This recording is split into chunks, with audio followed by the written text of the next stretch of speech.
এখানে হাসিনার পতনে আমরা আমাদের জুতমন বাসমুনি জুতমন বাজারে একটু মিষ্টি মুখ করাবো।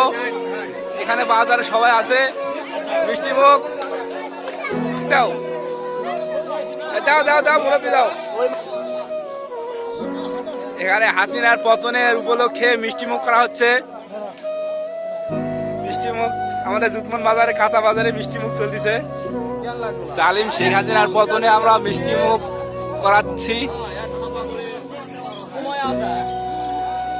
আমাদের এলাকার মানুষ অনেক খুশি হয়ে গেছে। দাও দাও সামনে দাও সামনে দাও। ওবায়দা, এই জালিম সরকারের পতনে আপনি খুশি না বেজার? 100 ভাগ খুশি আলহামদুলিল্লাহ। এই অপশক্তি কলঙ্কময় দেশ থেকে আমরা মুক্ত হয়ে গেলাম এখন। আচ্ছা ইনশাআল্লাহ। এই জালিম সরকারের অত্যাচারে আপনি কিরকম অত্যাচার সহ্য করেছেন? এই সরকার এমন আলেম ওলামা যায় এমন অবস্থা আসলো যে আলেমরা মুখ খুলে কোনো কথাই বলতে পারতো না। এই অপশক্তি থেকে আমরা দেশ থেকে এই জালিম সরকার 2 নম্বর সরকার থেকে আমরা এখন মুক্ত। আলহামদুলিল্লাহ পাঠ করেন। আলহামদুলিল্লাহ। দেশ ফেরাউন মুক্ত হয়েছে। এই ফেরাউনের হাত থেকে আমরা রক্ষা পেয়েছি। ভাই আপনি কিছু বলবেন?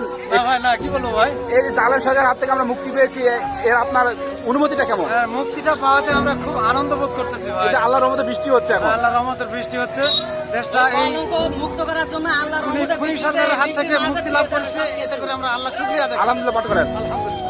এই জালিম সরকারের মুক্তি পেয়ে আপনি খুশি না বেজার? কেমন খুশি? এই জালিম সরকার আপনার কিভাবে নির্যাতন করেছে? এত 3 পাড়া দেয়নি বইয়ের কাছে চাদর না থাকলে লেগেছে। আচ্ছা, আপনি আপনি কি মামলা খেয়েছেন এই জালিম সরকারের জন্য?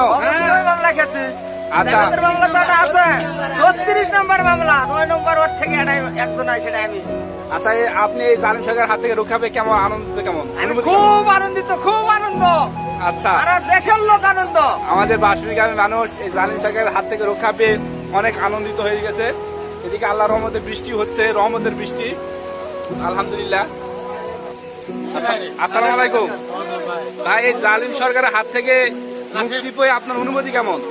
আরে আমি দেখ মহা খুশি ভাই। আহারে আল্লাহ। কদিন আগে শুরু করতে হলো, কদিন আগে আচ্ছা। বাজার থেকে আচ্ছা, এই জালিম সরকারে আপনার কিভাবে হেনস্থা করেছে? সব দিক দিয়ে সব সব বিষয়ে রাতে ঘুম পাতে দিছে? হায় হায় ধানের মাঠে ভিডিওতে দেখা দেখতে পাচ্ছেন, ইনি একজন আমাদের সাবেক মেম্বার, ইউনিয়ন পরিষদের একজন মেম্বার। তিনি এই জালিম সরকারের হাতে অনেক নির্যাতিত হয়েছেন। এই জালিম সরকারের পতনে আমাদের বাসপুরি গ্রামের মানুষের অনুভূতি আপনাদেরকে শোনালাম। আপনার কি অনুভূতি সেটা অবশ্যই কমেন্টে জানাবেন এবং ভিডিওটি অবশ্যই শেয়ার করবেন। আসসালামু আলাইকুম।